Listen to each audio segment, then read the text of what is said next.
오늘 본문의 말씀을 가지고 부활의 십자가라는 제목으로 함께 말씀 나누도록 하겠습니다. 우리 옆에 계신 분들에게 오늘 이렇게 인사했으면 좋겠는데요. 당신 때문에 행복합니다. 당신 때문에 행복합니다. 이 얘기를 하려고 옆을 딱 보니까 그 왼수가 앉아있어. 그럴 일은 없겠지만 여러분 서로 언제나 교회에서 사랑하고 이해하고 감싸주는, 또 특별히 우리 다음 세대 자녀들이 오늘 이 자리에 같이 있습니다. 그래서 이 자녀들이 정말 여러분들의 믿음의 계보가 이어졌으면 좋겠어요. 여러분들이 통성으로 기도하고 하나님 앞에 두 손 들고 찬양하고 하나님만 바라면서 예배하는 그 모습이 당장은 아이들에게 어색할 수도 있고 당장은 왜 저렇게 할 수밖에 없지? 라는 생각이 들 수 있을지 모르나 여러분, 그것이 아이들에게 정말 그 영적인 이 영양분, 자양분이 되어서 이 아이들이 정말 세상에 감당할 수 없는 그런 자녀들로 성장해 가게 되고 세워져 나가게 된다는 것을 여러분들이 꼭 기억하시고, 정말 이 자녀들을 여러분들 위한다면 여러분 이 재산을 물려줄 게 아니라 신앙의 유산을 물려줄 수 있는 우리 부모 세대들이 다 되시기 바랍니다. 물론 재산도 주면 좋죠. 그런데 그것보다 더 중요한 건 신앙의 유산을 꼭 물려줘야 한다라는 거예요. 자녀들이 하나님의 말씀 안에서 세워져 나갈 수 있도록. 그래서 이따가 아이들 위해서 이렇게 기도해주고 안수 기도할 때 여러분들이 그 아이들을 여러분들을 축복하는 마음으로 기도해 주시고, 혹시 또 몸이 안 좋으시거나 어디 불편하신 데가 있거나 하나님의 치유하심을 경험하기 원하면 여러분, 제가 직접 가서 안수하지 않아도 하나님께서 고쳐주십니다. 여러분들이 아픈 부위에 손을 얹으시고 하나님 낫게 하여 주시옵소서, 또 치유하여 주시옵소서. 또 마음에 상처난 분들도 있을 거예요. 여러분들 절망과 낙심 가운데 있고 기도해도 바뀌지 않는 것 같고 하나님 앞에 부르짖어도 달라지지 않는 것 같지만 하나님께서 들으시고 하나님의 때가 되어 하나님의 시간이 되어 하나님께서 반드시 회복시켜 주시고 치유해 주신다는 것을 믿는다면 하나님께서 반드시 여러분들의 그 문제들을 해결해 주실 것을 여러분 믿으시고 하나님 앞에 오늘 한번 정말 부르짖어 보고 하나님 앞에 정말 땡깡도 써보고 오늘 정말 하나님께서 오늘 복을 주지 아니하시면 내가 돌아가지 않겠다고 기도 딱 하고 딱 뒤돌아보면 아무도 없어. 네, 그러지 않도록 여러분 정말 열심히 기도하셔서 하나님께 꼭 응답받고 그렇게 돌아갈 수 있는 귀한 우리제일교회 모든 성도님들 다 되시길 주님의 이름으로 간절히 축원드립니다. 여러분, 오늘은 특별 저녁 집회 마지막 날입니다. 이 5일 동안 십자가로 살라라는 주제로 말씀을 들었습니다.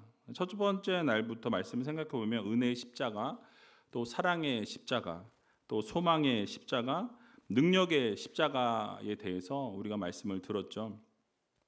이제 오늘은 이 부활의 십자가에 대해서 말씀을 드리려고 합니다. 여러분 좀 더우신가요?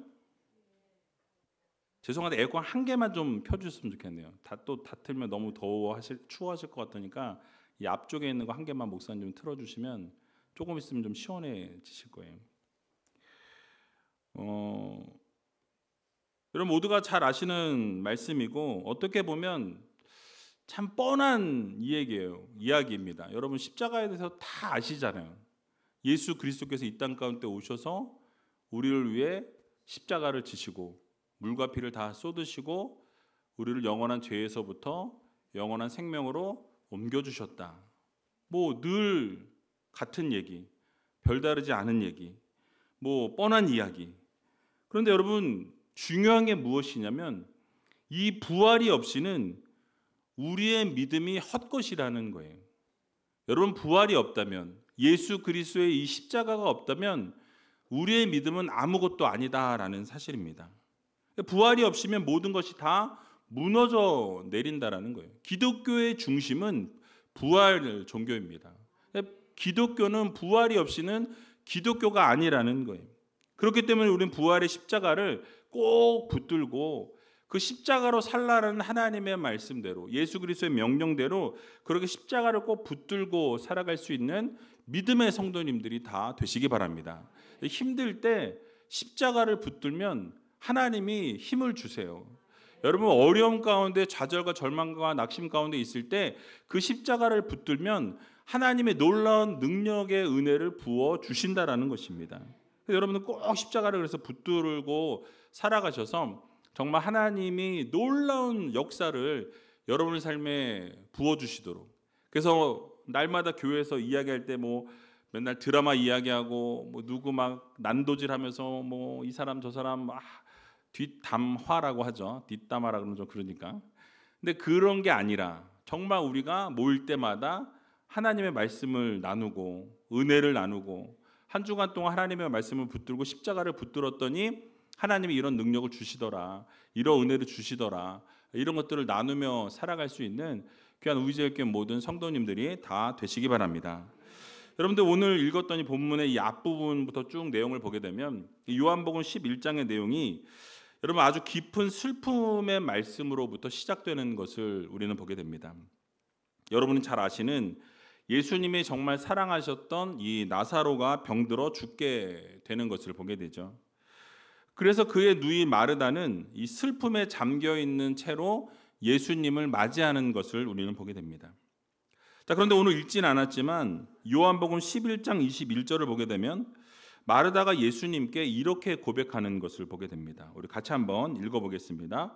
마르다가 예수께 여짜오되 주께서 여기 계셨다면 내 오라비가 죽지 아니하였겠나이다. 아멘. 자, 여러분, 지금 어떤 의미로 지금 마르다가 이야기하고 있는 것 같은 느낌이십니까? 그러니까 예수님께 지금 주님이 여기 계셨으면 어땠을 거라는 거예요? 내 오라비 나사로가 죽지 않았을 거예요. 근데 예수님이 계시지 않아서 죽었습니다. 너무 안타깝습니다. 라는 그런 어떤 안타까움을 이야기하는 거죠. 그러니까 마르다가 예수님께 이 말을 하는 의도는 그 여인의 마음 속에, 그 말 속에 실망이 담겨 있는 거예요. 또 오라비를 잃은 그 슬픔이 담겨 있다라는 거죠. 자, 그런데 동시에 무엇이 또 담겨 있냐면 예수님을 향한 믿음도 함께 담겨 있다라는 거예요. 그러니까 예수님이 만약에 계셨더라면 내 오라비는 죽지 않았을 겁니다. 예수님이 계셨더라면 주님께서 손을 얹으시고 주님께서 기도해 주실 때 내 오라비가 놀랍게 회복이 되어지고 치유가 되는 일들이 있었을 거라는 그런 이야기라는 거죠. 그러니까 주님이 계셨더라면 죽지 않았을 거라는 아쉬움이 묻어나고 있다라는 사실이에요. 주님이 나사로의 소식을 듣고도 예수님께서 지체하셨다라고 성경은 말씀합니다. 그러니까 이 지체하시고 늦게 오시는 것에 대한 서운함을 나타내고 있어요. 사실은 예수님께서 충분히 그 시간 이전에 오실 수 있었던 것을 우리는 성경을 통해서 알 수 있습니다. 그런데 예수님께서 어떻게 하셨죠? 지체하시는 것을 우리는 성경을 통해서 보게 됩니다. 왜요? 예수님이 하나님의 영광을 더 드러내시기 위함이었다라는 거예요. 자, 그래서 우리도 신앙생활을 하다 보면 이렇게 마르다처럼 슬픈 일이 있을 때가 있어요. 여러분, 불행한 일을 당할 때가 있습니다. 우리가 생각지 않은 정말 황당한 일들을 경험할 때가 있다라는 거예요. 그럴 때 우리는 슬픔에 눌리고 이 괴로움 가운데 눌려서 하나님의 섭리에 대해서 의심하게 되고 때로는 하나님의 일하심과 하나님의 선하심에 대해서 의문을 품고 때로는 우리가 원망할 때가 있더라는 것이죠. 자, 그러나 우리가 잊지 말아야 될 것은 성도들은 어떠한 상황과 어떠한 형편 가운데서도 원망하는 그 마음을 하나님의 말씀으로 복종시켜야 된다라는 거예요. 그러니까 여러분, 원망하는 마음이 자꾸 불뚝불뚝 일어나려고 하고 불평하려는 마음이 자꾸 일어나려고 하면 하나님의 말씀으로 그것을 쳐서 복종시켜야 된다라는 거예요. 그리고 하나님의 선하심을 의심하지 않는 정말 하나님을 전적으로 신뢰할 수 있는 믿음의 성도들이 되어야 할 것입니다. 그러니까 하나님이 하시면 가능하다. 하나님이 함께 하시면 나는 할 수 없으나 내 안에 계신 예수 그리스도께서 하시면 어떻게 돼요? 그 모든 일이 불가능한 것이 아니라 가능해진다라는 거예요. 그래서 여러분, 하나님께서는 결코 자기 백성들을 악한 길로 인도하시는 하나님이 아니시라는 거예요. 하나님이 때로는 우리에게 잠깐의 고난을 주실 수 있습니다. 때로는 우리에게 시련을 허락하실 수도 있어요. 아픔을 우리에게 허락하실 때도 있다라는 거죠. 고통스러운 상황 가운데 우리를 밀어넣으실 때가 있어요. 그래서 아니, 하나님 왜 나는 이렇게 몸이 아프죠? 하나님 나는 왜 이렇게 잘 안 풀리죠? 왜 나는 이렇게 안 좋은 일만 자꾸 생기죠? 왜 이렇게 힘들고 좌절과 절망 가운데, 낙심 가운데 내가 자꾸 넘어지게 하시는 이유가 하나님 무엇입니까? 여러분, 그럴 때가 있더라는 거예요. 근데 그럴 때 우리가 생각해야 될 것은 하나님을 향해서 원망하고 하나님을 향해서 불평하고 하나님 앞에서 막 이렇게 외치는 것이 아니라 이 모든 것이 하나님의 계획 안에 있다라는 것을 우리는 반드시 기억해야 할 것입니다. 그러니까 하나님께서 우리가 생각하는 모든 것이 그럴 때라도 해야 되는 것이 무엇이냐면 모든 상황이 다 하나님의 인도하심과 하나님의 섭리 아래, 하나님의 계획하심 아래 이 모든 것이 이루어지고 있다라는 믿음을 갖는 성도가 되어야 한다라는 거예요. 그러니까 즉 이 모든 것을 통해서 하나님은 더 좋은 열매를 거두시기 원하시고 하나님은 이러한 어려움들을 통해서 고난을 통해서 좋은 것이 넘치도록 부어주시기 위해서 하나님께서 이 모든 것들을 계획하셨다라는 거예요. 넘치도록 허락하시기 위한 방편이었다라는 것을 우리는 반드시 기억해야 할 것입니다. 자, 그런데 우리가 집중해야 될 부분이 있어요. 무엇이냐면 이 마르다의 태도에 우리는 좀 집중해 볼 필요가 있다라는 거예요. 여러분, 마르다는 예수님께서 일찍 오시지 않은 것에 대해서 서운한 마음을 가지고 있었어요. 그런데 그랬을진 몰라도 이 성경을 읽어보면 불평하거나 원망하는 모습을 보여주지는 않는 것을 보게 됩니다. 즉 예수님이 계셨다면, 주님이 여기 이 자리에 함께 하셨더라면 오빠가 죽지 않았을 거예요. 오빠가 살았을 겁니다. 주님이 계셨더라면 그랬을 텐데 너무 아쉽다, 너무 안타깝다라는 그런 절박한, 절실한 그런 마음을 보여주고 있다라는 것이죠. 그러나 불평이나 원망은 하지 않는 것을 보게 됩니다. 자, 그런데 우리의 모습은 어떻습니까? 여러분들의 모습은 어떠하냐라는 거예요. 여러분, 우리는 고난이 생겼을 때, 어려움이 찾아왔을 때, 정말 힘든 상황 가운데 놓이게 되었을 때 하나님의 섭리를 우리가 깨닫기보다는 우리 앞에 닥친 이 시련과 고통에 집중할 때가 있더라는 거예요. 그리고 어떻게 되어집니까? 결국 하나님께 원망하고 하나님께 불평하는, 불평을 쏟아내는 그런 모습이 우리 가운데 나타나더라는 거예요. 여러분, 그런 상황에서 우리가 잊지 말아야 될 것이 무엇입니까? 바로 하나님을 향한 원망이나 불평이나 이 불신의 자세는 이 사단이 침범할 수 있는 그런 틈을 내어준다라는 것을 기억해야 한다라는 거예요.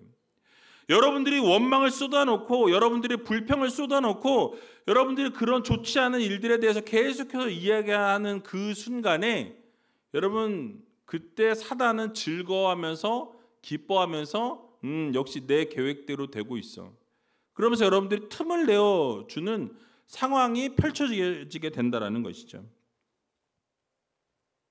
여러분이 잘 아시는 이스라엘 제1세대들이 출애굽을 하며 나아가게 될 때에 여러분 어떠한 모습으로 나아갔습니까? 그때는 처음에 하나님을 전적으로 신뢰했어요. 그리고 하나님 앞에 감사의 모습으로 나아갔습니다. 그럴 때 그들은 형통했다라는 거예요.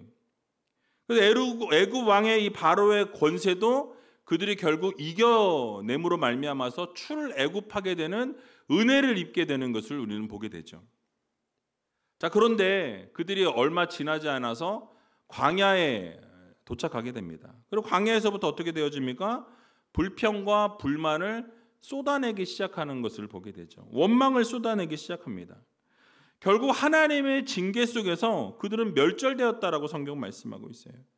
여호수아와 갈렙을 제외하고는 이 출애굽 1세대 중에 이 가나안 땅을 밟은 사람이 없었다라고 성경은 말씀하고 있는 것을 보게 되죠.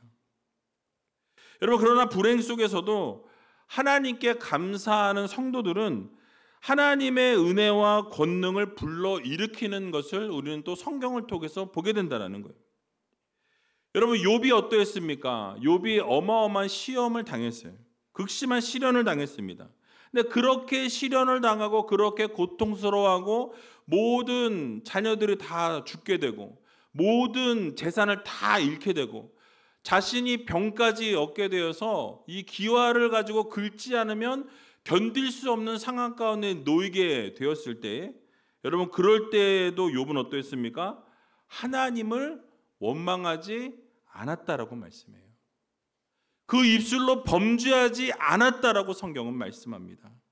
끝까지 믿음을 지키는 것을 우리는 보게 되죠. 결국 어떻게 되었습니까? 하나님께서 갑절로 그에게 은혜를 베푸셨다라고 성경은 말씀하는 것을 보게 됩니다. 여러분, 바울과 실라는 어떠했습니까? 복음을 전하다가 오해를 받게 되어서 이 빌립보 감옥에 갇히는 처지가 되었어요. 그럼에도 불구하고 어떠했습니까? 감옥 속에서도 감사와 찬송을 하나님 앞에 올려드리는 것을 보게 되죠. 그러게 되자 옥문이 열리게 되었고 결국 간수와 그 가정의 모든 그 가정 구성원들이 어떻게 되었어요? 하나님을 섬기게 되고 예수 그리스도를 믿게 되는 놀라운 역사를 이루시는 것을 보게 됩니다. 여러분, 감옥에서 기뻐할 게 뭐가 있겠어요? 찬양할 게 뭐가 있겠습니까? 정말 힘들고 어려운 상황 가운데 놓이게 되었지만 그 가운데서도 그들이 놓치지 않았던 건 하나님 앞에 감사하는 것, 하나님 앞에 찬양하는 것을 놓치지 않았다라는 거예요. 그래서 여러분, 그렇게 하나님 앞에 감사와 찬송을 올려드릴 때 하나님께서 놀라운 역사와 기적을 이루어 주시는 것을 우리는 성경을 통해서 보게 된다라는 거예요. 그러므로 우리는 어떻게 살아가야 합니까? 원망과 불평이 아닌 감사와 찬송을 올려드리는 믿음의 성도들이 되어야 할 것입니다. 여러분, 이러한 사실을 마음에 새기시고 어떠한 어렵고 힘든 상황 가운데서도 여러분들 불평과 불만과 원망을 쏟아놓으면서 그렇게 살아가는 우리가 아니라 바로 하나님 앞에 감사의 제사를 올려드리고 날마다 하나님을 찬양하고 하나님께 온전한 영광을 올려드릴 수 있는 저와 여러분들이 다 되시길 주님의 이름으로 간절히 축원드립니다. 그리고 또 한 가지 마르다의 믿음의 고백이 이어서 기록되는 것을 보게 되는데요. 22절의 말씀 같이 한번 읽어보겠습니다. 그러나 나는 이제라도 주께서 무엇이든지 하나님께 구하시는 것을 하나님이 주실 줄을 아나이다. 아멘. 자, 여러분, 무슨 뜻일까요? 지금 마르다가 뭘 고백하고 있습니까? 그런데 주님이 여기 계셨더라면 오빠가 죽지 않았을 텐데 이미 오빠는 죽었어요. 그죠? 그런데 뭐라고 이야기하죠? 그러나 이미 죽었지만 지금 나는 뭐래요? 이제라도 주님께서 무엇이든지 하나님 앞에 구하면 어떻게 되어진다고 말씀합니까? 하나님이 그러면 주실 줄로 믿나이다라고 이야기해요. 신앙 고백을 하고 있다라는 거예요. 이미 오빠가 죽었기 때문에 아무것도 할 수 없는 상황 가운데 내가 놓여 있지만 정말 이제라도 주님은 하실 수 있는 분 아닙니까? 그래서 주님이 하신다면, 하나님 앞에 간절히 구하시기만 한다면 어떤 기회가 있어요? 부활의 놀라운 기적의 역사가 일어날 수 있다라고 믿은 거예요. 그러니까 하나님이 하시면 무엇인가 바뀌어질 수 있다라고 믿은 것입니다. 그러니까 다시 말하면 이미 나사로는 죽었지만 지금이라도 예수님께서 하나님 앞에 간구하게 되면 오라비가 살아날 수 있다라는 그 믿음의 신앙 고백을 올려드린 거예요. 여러분, 바로 이것이 마르다의 부활 신앙이에요. 아무리 세상에서는 죽음이라는 것이 어떻습니까? 죽음이 끝이에요. 그러나 마르다는 무엇이었습니까? 예수 그리스도께서는 부활의 중심에 계시기 때문에 주님께서만 하실 의향이 있으시면 하나님 앞에 간구하실 때 부활의 놀라운 역사와 기적이 일어날 줄로 믿습니다. 고백한 거예요. 그러니까 부활의 소망을 믿었던 거예요. 여러분, 우리도 이 세상 살아가면서 주님을 믿고 우리가 주님 앞에 부활을 고백하면 우리 주님께서 믿는 모든 자들에게 구원을 허락해 주시고 여러분들에게 부활도 허락해 주신다라는 사실을 우리는 믿어야 한다라는 것이죠. 여러분, 때로는 우리의 삶 가운데 마르다처럼 하나님을 전적으로 믿고 하나님을 전적으로 의지하고 절대로 포기하지 않는 믿음의 성도들이 되어야 한다는 것입니다. 근데 그런 의지를 우리가 지니고 있는데 정작 우리의 현실을 보게 되면 여러분 어떻습니까? 절망스러울 때가 너무 많이 있는 것을 우리는 보게 된다는 거예요. 그러니까 주님을 향한 믿음이 변치 않았고 하나님이 하실 거라는 믿음을 우리는 가지고 있는데, 여러분 우리의 현실을 들여다보면, 여러분들이 하루하루의 삶의 현실을 바라보게 되면 바뀔 수 있는 것이 보니까 하나도 없는 거예요. 그 어떤 것을 해도 달라지질 않는 거예요. 맨날 똑같아. 하루 지나도 또 똑같고 그 다음 날도 또 똑같고 매일매일이 다람쥐 쳇바퀴 돌듯이 하나도 달라지지 않고 똑같은 삶이 반복되더라는 거예요.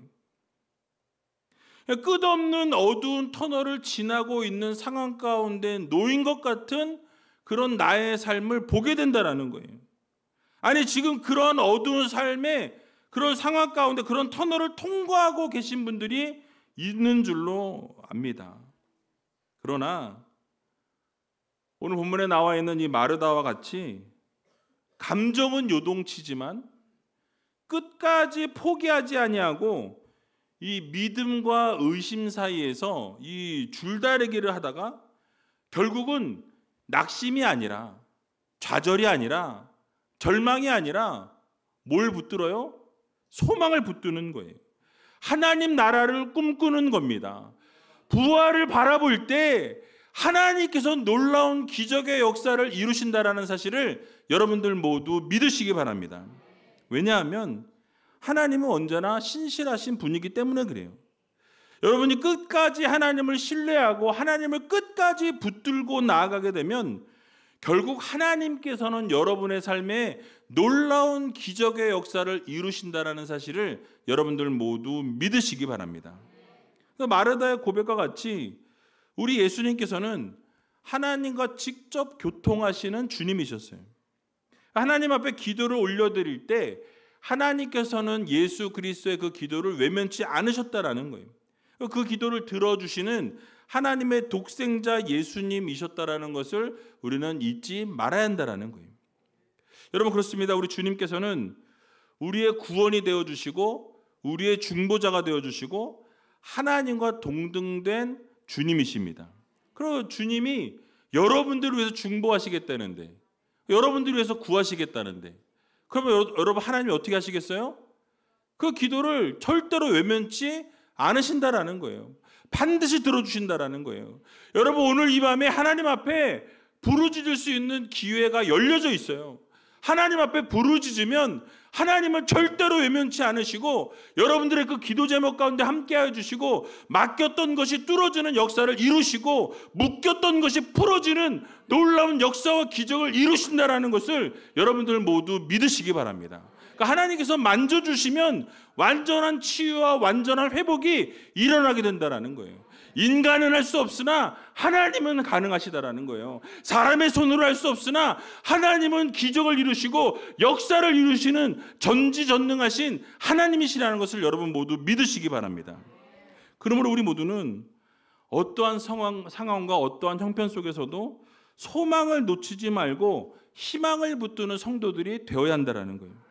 여러분 이미 죽은 나사로가 살아날 수 있다라고 확신하지는 못했지만 예수님께서 무엇이든지 해주시면 여전히 놀라운 기적이 일어날 수 있다라는 그 소망을 놓치지 않았다라는 거예요. 여러분 그러한 마르다의 모습처럼 그 태도처럼 우리의 삶에도 기적을 베풀어 주실 분은 오직 예수 그리스도 외에는 아무도 없다라는 것을 여러분 모두 믿으시기 바랍니다. 그러니까 예수 그리스도만 붙들면 나의 인생이 바뀌어지고 하나님만 바라보면 하나님이 나의 인생을 책임져 주시고 하나님께서 놀라운 역사와 기적을 이루신다라는 것을 믿고 나가야 한다라는 거예요. 근데 우리는 믿음이 연약하고 믿음이 부족해서 그러한 상황으로 나아가지 못할 때가 많이 있다라는 것이죠. 여러분, 그런데 자주 말씀드렸지만 믿음이란 무엇입니까? 무엇인가가 이루어질 것 같아서 믿는 것이 믿음이 아니라는 거예요. 여러분, 무엇인가 달라지고 무엇인가 좀 변한 것 같아서 그래서 믿는 것이 믿음이 아니라는 거예요. 당장은 변화가 없고 당장은 바뀌어지지 않는 것 같고 정말 아무런 소망이 없는 상황 가운데 놓여 있을지라도 여러분, 하나님을 향한 기대와 하나님을 향한 이 소망을 가지고 나아가게 될 때, 우리가 그 믿음의 한 걸음을 떼게 될 때 그때서 역사는 시작이 되어진다는 거예요. 여러분들의 믿음을 보시고 하나님은 기적을 이루시는 하나님이세요. 여러분들이 먼저 믿음의 한 걸음을 떼지 않냐면 여러분, 기적은 일어나지 않는다라는 거예요. 그러나 하나님을 전적으로 믿고 의지하면서 우리의 믿음의 그 한 발걸음을 떼게 되면 그러면 하나님은 일하기 시작하십니다. 하나님은 역사하신다라는 거예요. 그래서 여러분, 하나님을 향한 기대와 소망을 가지고 나아가게 되면 하나님은 여러분들의 그 마음을 보시면서 기뻐하시는 거예요. 네가 나를 믿는구나. 네가 나를 신뢰하는구나. 네가 나를 그렇게 바라보면서 전지전능한 하나님이라고 그렇게 믿으니 하나님 어떻게 하실까요? 그래, 일하여 주마. 내가 너를 위해서 역사할 거야. 기적을 베풀어 줄 거야. 이게 하나님의 마음이라는 거예요.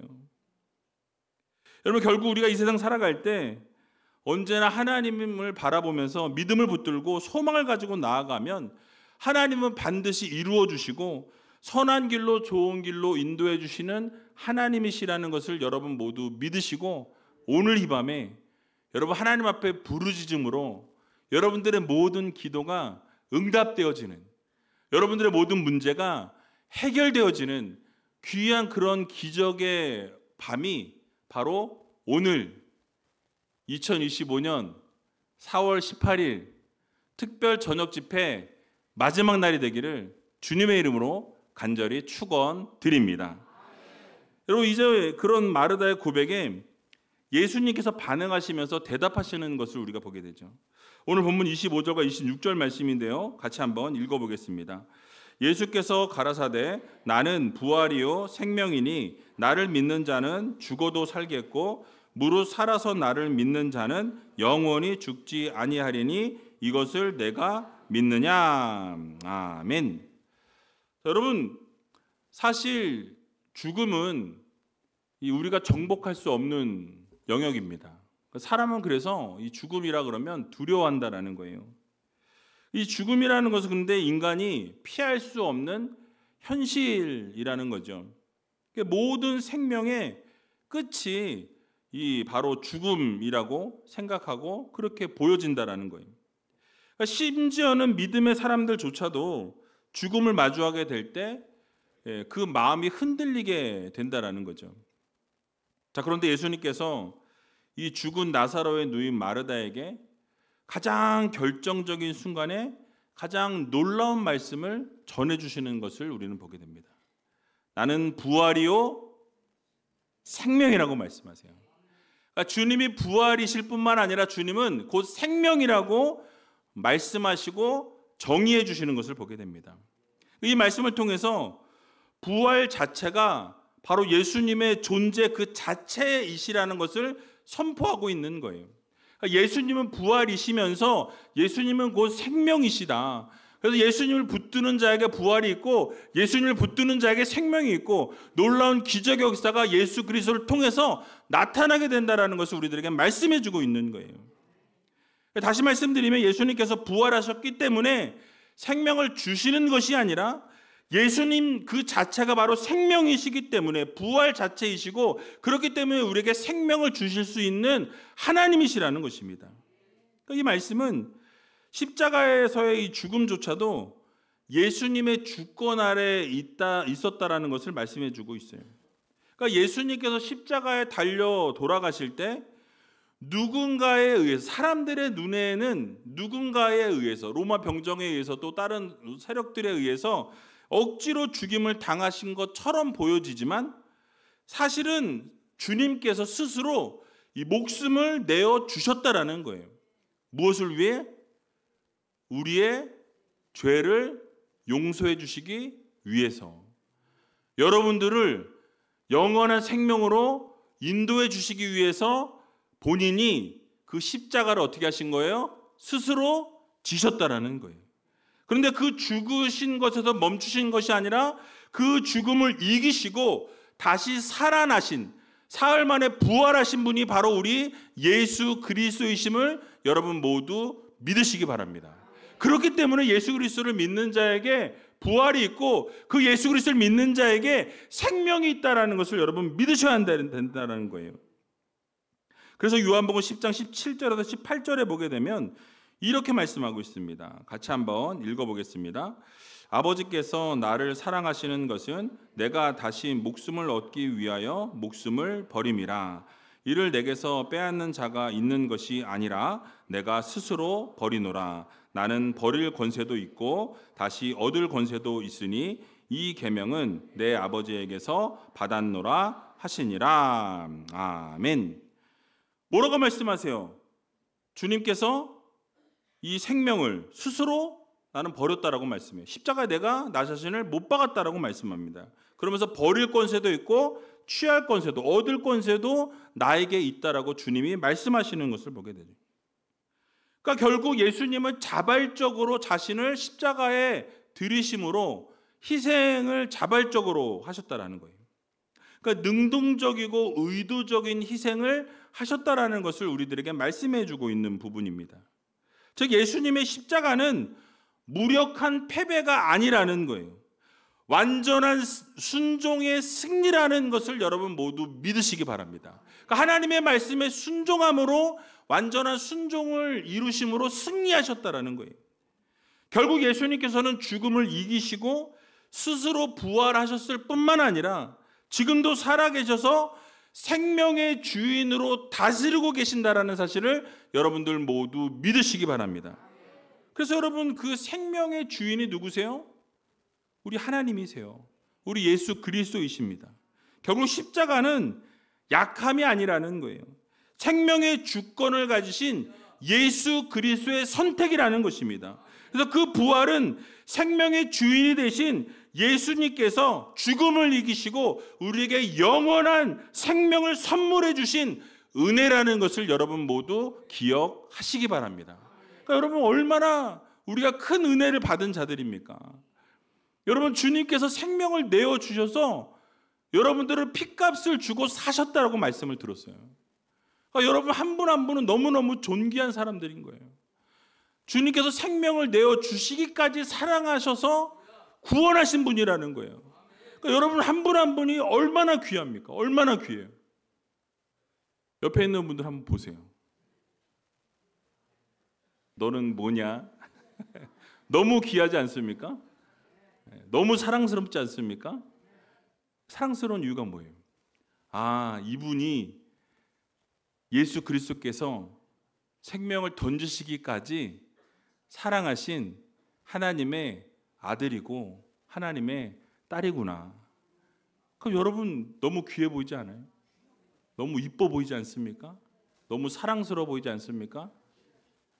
그렇다고 뭐 안아주지 마시고 또 우리가 생각해 보아야 될 것은 이 부활의 십자가는 죽음을 이긴 생명을 우리에게 준다라는 거예요. 그러니까 예수 그리스도께서 십자가에 달려 죽으셨으면 여러분 그것은 종교가 될 수 없어요. 거기서 끝이었다면 우리가 기독교를 믿는 것이 제일 불쌍하고 제일 바보 같은 일인 거예요. 그러나 거기가 끝이 아니라는 거예요. 주님께서 사흘 만에 다시 살아나셨습니다. 부활하셨다라는 거예요. 그래도 나를 믿는 자는 죽어도 살겠고 무릇 살아서 나를 믿는 자는 영원히 죽지 아니하리라. 이것을 내가 믿느냐라고 말씀하시는 거예요. 여러분 믿으십니까? 놀라운 역사와 놀라운 기적이 나타나게 되었다는 거예요. 이 두 문장이 부활의 능력이 단지 이 먼 훗날에만 적용되는 것이 아니라 오늘을 살아가는 우리들에게, 현재를 살아가고 있는 우리들에게도 동일하게 실제적인 능력이라는 것을 우리에게 알려주고 있다는 거예요. 여러분 죽은 자도 살게 하신다는 것은 앞으로 미래의 소망을 말씀합니다.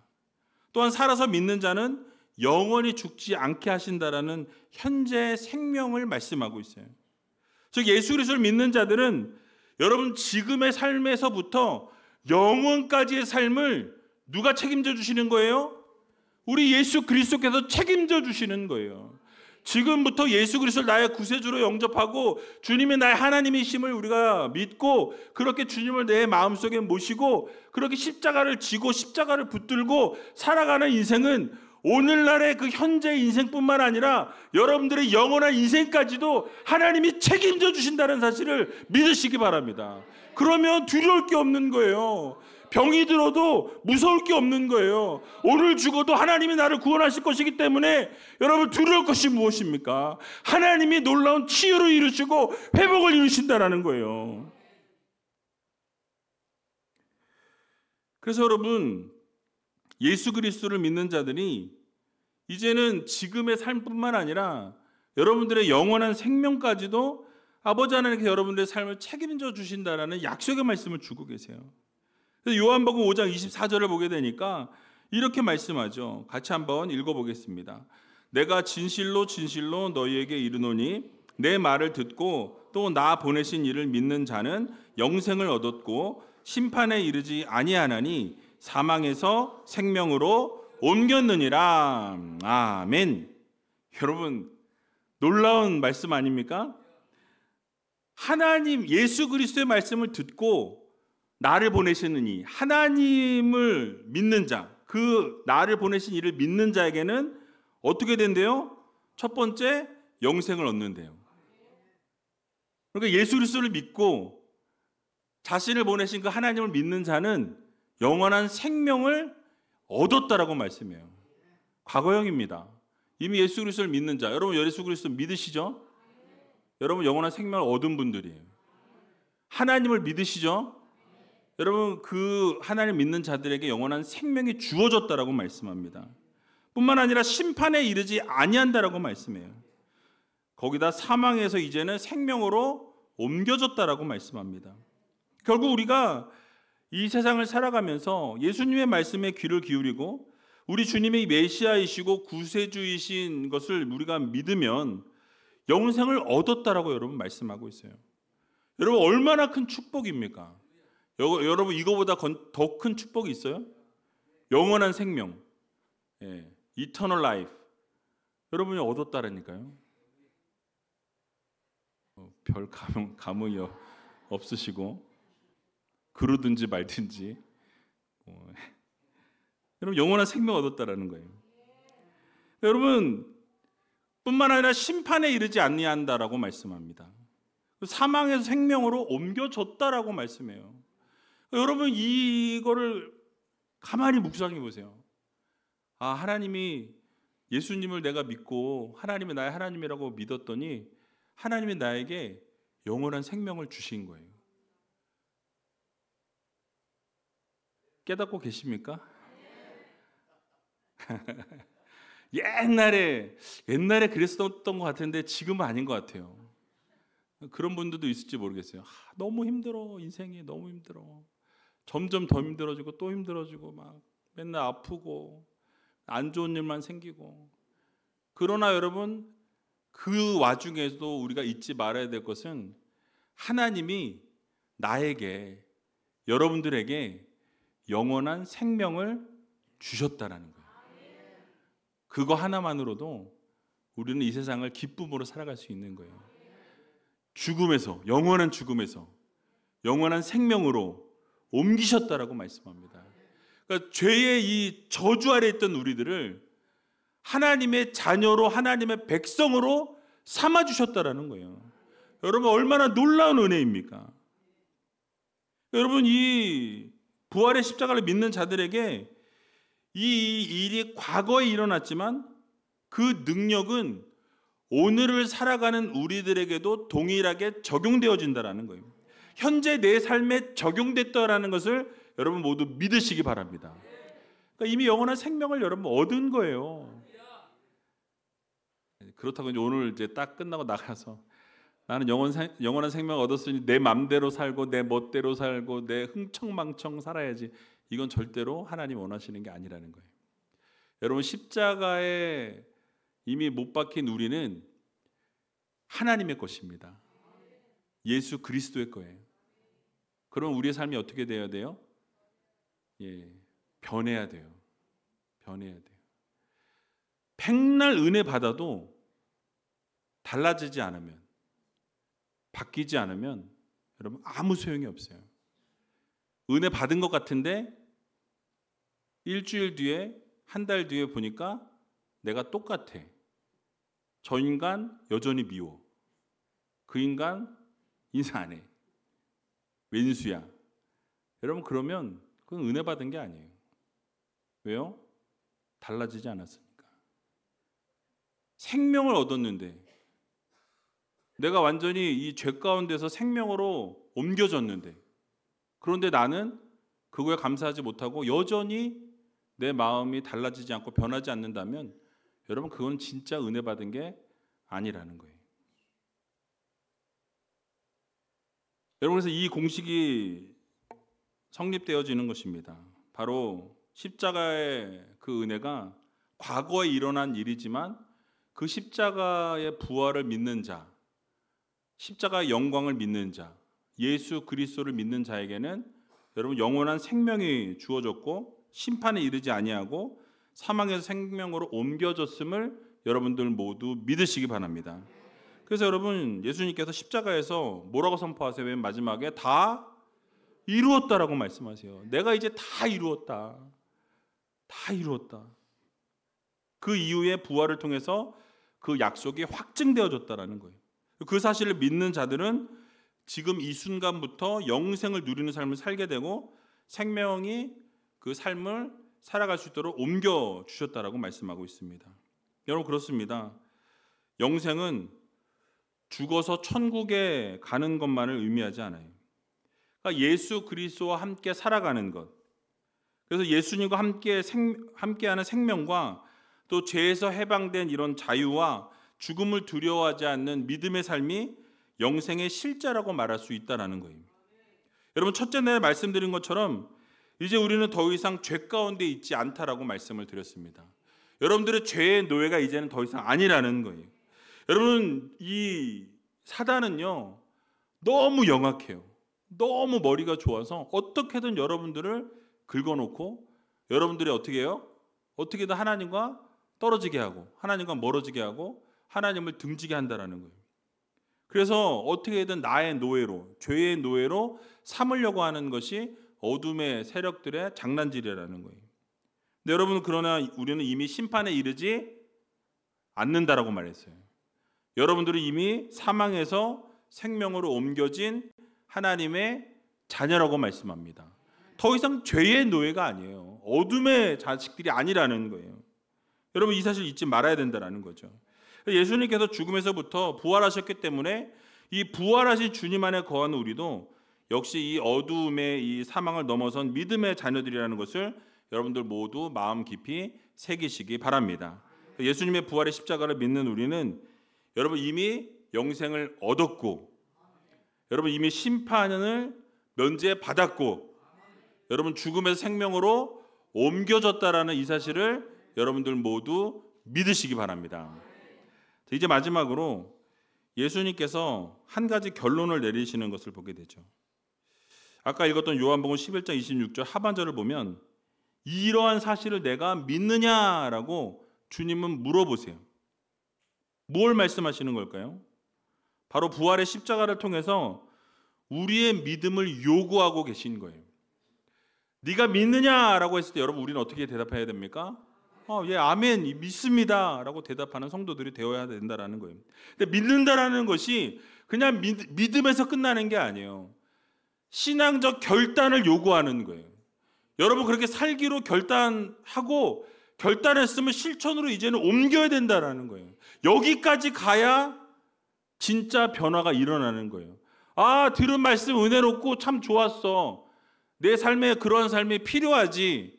그러나 저 문을 나가는 그 순간에 이제는 어떻게 돼요? 똑같이 이전 모습과 동일하게 살아가는 거예요. 그것은 변화가 아니라는 거예요. 여러분 우리는 부활의 십자가에 대해서 늘 듣는다라는 거예요. 십자가에 대해서 모르는 사람이 누가 있습니까? 귀에 못이 박히도록 들은 게 십자가에 대한 얘기, 예수 그리스도 얘기, 구원에 대한 얘기예요. 식상하기도 하고 십자가에 대해 이제 새로울 것이 없는 주제라고 여기는 우리라는 거예요. 그러다 보니까 여전히 마음 한구석에는 여전히 의심이 있고 불신이 있고, 이 부활절에만 또는 이 고난 주간에만 단골로 등장하는 십자가다, 이렇게 생각할 수 있다라는 거예요. 그러나 우리는 이런 부활절에만 듣고 부활절에 다가올 때만 십자가에 대해서 마음에 새기는 게 아니라 우리의 삶 전체가 십자가를 향한 성도들이 되어야 한다는 거예요. 우리의 믿음의 고백이 십자가에서부터 시작하는 믿음의 성도님들이 다 되시기 바랍니다.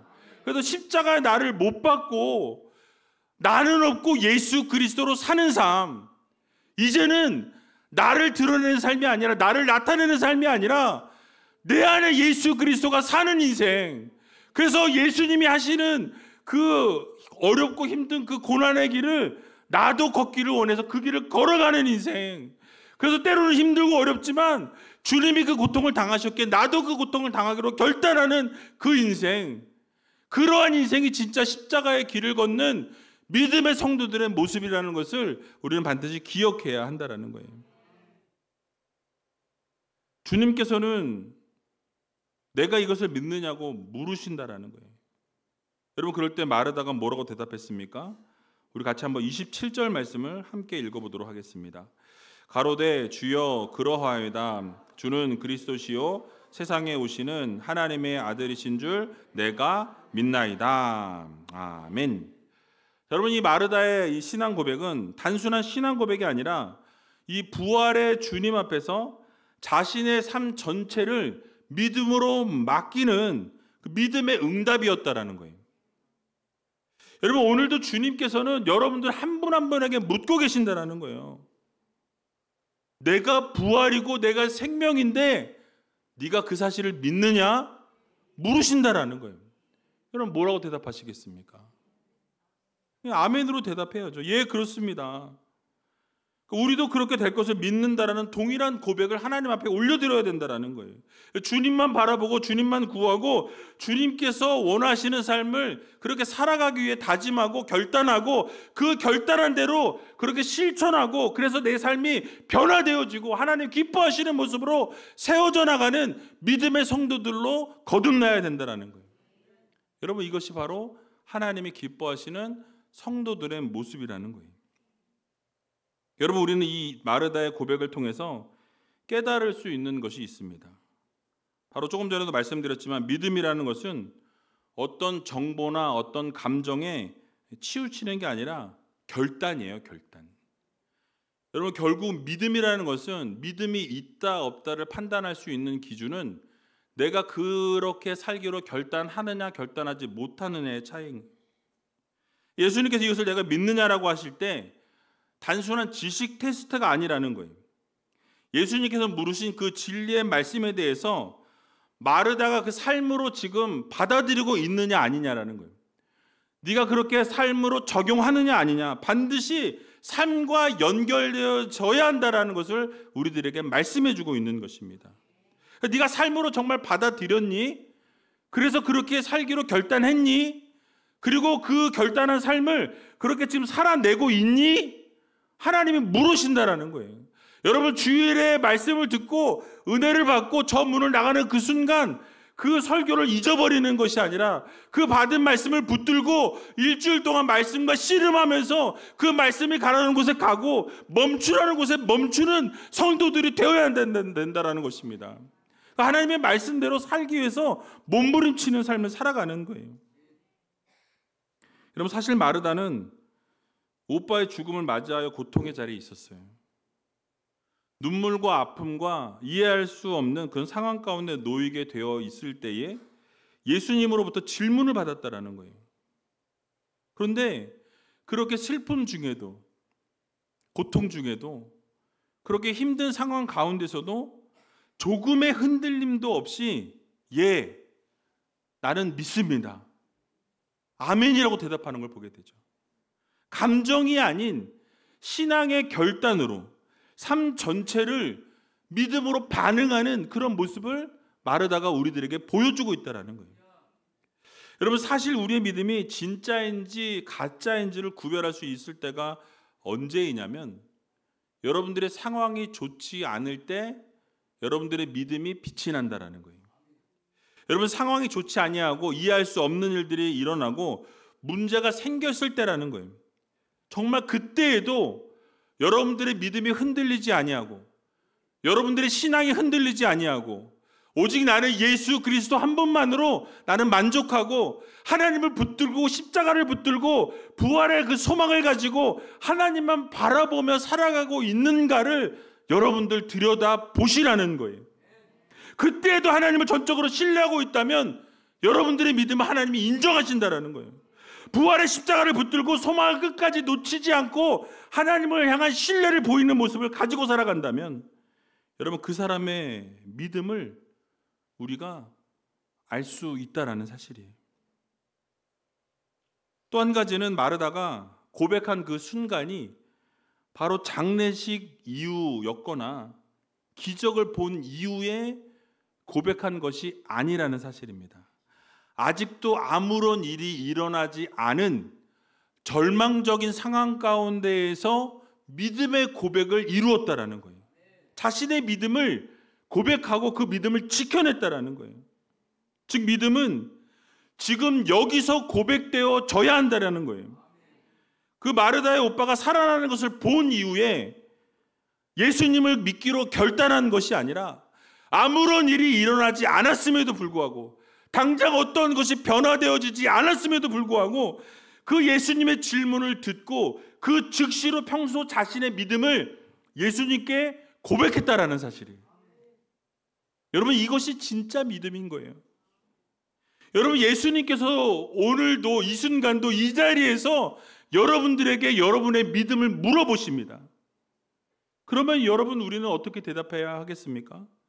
주님께서는 그리스도시요 하나님의 아들이시고 모든 것을 하실 수 있는 전지전능하신 주님이십니다라고 고백하고 인정하는 믿음의 성도님들이 다 되시기 바랍니다. 말씀을 마치겠습니다. 우리가 어려움에 처할 때 또는 문제가 발생했을 때에 우리가 놓치지 말아야 될 것은 예수 그리스도께서 우리의 구원자가 되어 주신다라는 사실이에요. 또 하나님께서 우리에게 믿음을 요구하실 때 우리에게 무엇인가 달라지고 우리에게 기적이 일어날 것 같아서 믿는 우리가 아니라 여러분, 아무것도 없는 중에 정말 깜깜한 터널을 지나고 있는 것 같은 상황 가운데 놓여 있을 때라도 하나님은 하나님이시라는 거예요. 전지전능하신 정말 무소부지하시고 이 세상 만물을 말씀으로 창조하신 하나님 아버지시고 그 하나님 아버지가 나의 아버지시고 나에게 능력 주시고 나에게 힘 주시고 나와 동행하시는 하나님이시라는 것을 인정하고 고백하는 믿음의 성도들이 되어야 할 것입니다. 그래서 우리가 예수 그리스도의 부활의 십자가를 날마다 기억하면서 우리의 중심을 고백하고 또 참 기독교인으로서의 삶을 살아가고 세상과 분별된 삶을 살아가는 성도들이 되어야 할 것입니다.